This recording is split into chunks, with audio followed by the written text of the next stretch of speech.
आपको बड़ी खबर देते हैं। प्रधानमंत्री नरेंद्र मोदी बिहार में हैं और विक्रमगंज पहुंच गए हैं। बिहार दौरे के दूसरे दिन पीएम 48,000 करोड़ की योजनाओं की सौगात देने वाले, लेकिन इस समय फिर एक ओपन जीप में दिख रहे हैं और पीएम उनके साथ साथ सम्राट चौधरी, मुख्यमंत्री नीतीश कुमार दिखाई दे रहे हैं और कुछ ही देर बाद जनसभा को संबोधित करेंगे। दरअसल बेहद अहम ये बिहार का दौरा, क्योंकि चुनाव चंद ही महीने दूर है और ऐसे में प्रधानमंत्री का दौरा शिलान्यास और घोषणाओं से भरा हुआ होगा।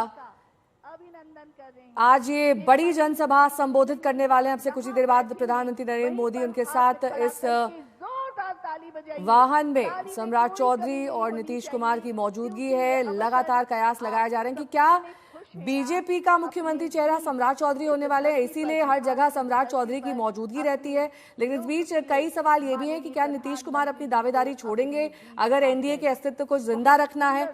लेकिन इन सब के बीच बिहार दौरा इसलिए भी अहम है क्योंकि पूरा का पूरा बिहार, जहां जहां प्रधानमंत्री के कार्यक्रम हैं, वो ऑपरेशन सिंदूर की कामयाबी से पटा हुआ है। जगह जगह पोस्टर बैनर लगाए गए हैं और दफ्तर में भी जीत जो चुनाव को लेकर है उसमें मोदी मंत्र दिया जा रहा है। उस मोदी मंत्र में बूथ लेवल पर किस तरीके से कार्यकर्ताओं को सशक्त बनाया जाए, इस पर प्रधानमंत्री ने कल भी बात कही थी। उन्होंने ये भी कहा था कि सोशल मीडिया पर आपको एक्टिव रहना जरूरी है। अगर आप अपनी दावेदारी बतौर कैंडिडेट चाहते हैं तो कम से कम 50,000 फॉलोअर्स आपके होने चाहिए सोशल मीडिया पर। और सिर्फ इतना ही नहीं, आप अपने कामकाज का ब्यौरा भी सोशल मीडिया के जरिए देते रहें।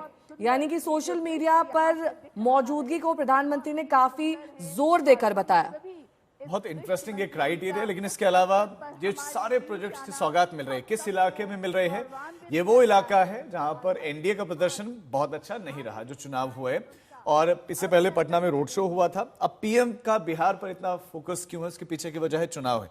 हाल में ऑपरेशन सिंदूर हुआ है तो उसकी विशेष झलक यहां देखने को मिल रही है, या जहां जहां पर पीएम जा रहे हैं वहां देखने को मिल रहा है। हालांकि ऐसा नहीं है कि अब विपक्ष के सवालों में सरकार नहीं है, विपक्ष ताबड़तोड़ सवाल पूछ रहा है, लगातार सवाल पूछे जा रहे हैं, लेकिन परिपक्वता के साथ। विपक्ष सवाल सेना के शौर्य पर नहीं पूछ रहा, विपक्ष सवाल सरकार के लिए गए निर्णयों पर पूछ रहा है कि, और इसके साथ साथ कुछ घटनाओं पर पूछे जा रहे हैं। दूसरी तरफ ऑपरेशन सिंदूर का राजनीतिकरण का आरोप लग रहा है कि सेना की कामयाबी को अपनी कामयाबी क्यों बताया जा रहा है, आप इस तरह से इस्तेमाल क्यों किया जा रहा है ऑपरेशन सिंदूर का, वो आप ना करें फिलहाल। लेकिन दूसरी तरफ पीएम की ये तस्वीर और ये बिहार का उनका दौरा, एक तो ऑपरेशन सिंदूर से पहले गए थे जब कल्पना से परे आतंकवादियों को सजा मिलेगी, उन्होंने बिहार की भूमि से मधुबनी से कहा था, और अब ऑपरेशन सिंदूर के बाद फिर पहुंचे हैं सौगात के साथ, 48,000 करोड़ के प्रोजेक्ट्स के साथ, बिहार की तस्वीर बदलने के इससे बदलेगी तस्वीर इसके साथ, और ऑपरेशन सिंदूर के बाद।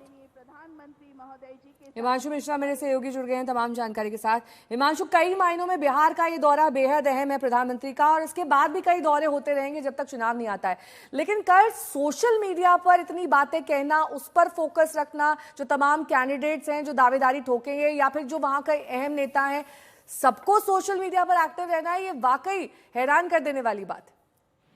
देखिए, बिल्कुल प्रधानमंत्री नरेंद्र मोदी ये बात समय समय पर कहते रहते हैं कि आज के अंदर जो सोशल मीडिया की ताकत है, आप उसको पहचानिए। आप जो काम करते हैं वो जनता के बीच तो आप जाते ही हैं, उसका प्रचार प्रसार का जो माध्यम है वो सोशल मीडिया है आज, और आप उसका भरपूर उपयोग कीजिए। और ये बात उन्होंने अपने पार्टी के जो तमाम नेता थे उनसे बातचीत करते हुए कही। कल बिहार बीजेपी के दफ्तर के अंदर जिसमें तमाम सांसद मौजूद थे, बिहार सरकार के अंदर मंत्री, विधायक और ऑफिस बेयर्स मौजूद थे, उनकी मौजूदगी में कहा कि सोशल मीडिया की ताकत को आपको पहचानना होगा।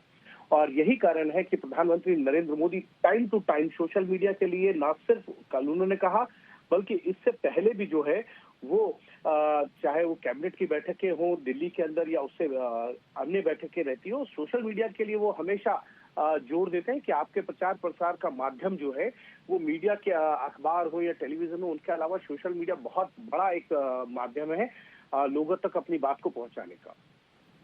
बिल्कुल हिमांशु, अब देखना ये होगा कि बीजेपी के कार्यकर्ता अब कितना सोशल मीडिया पर समय देते हैं।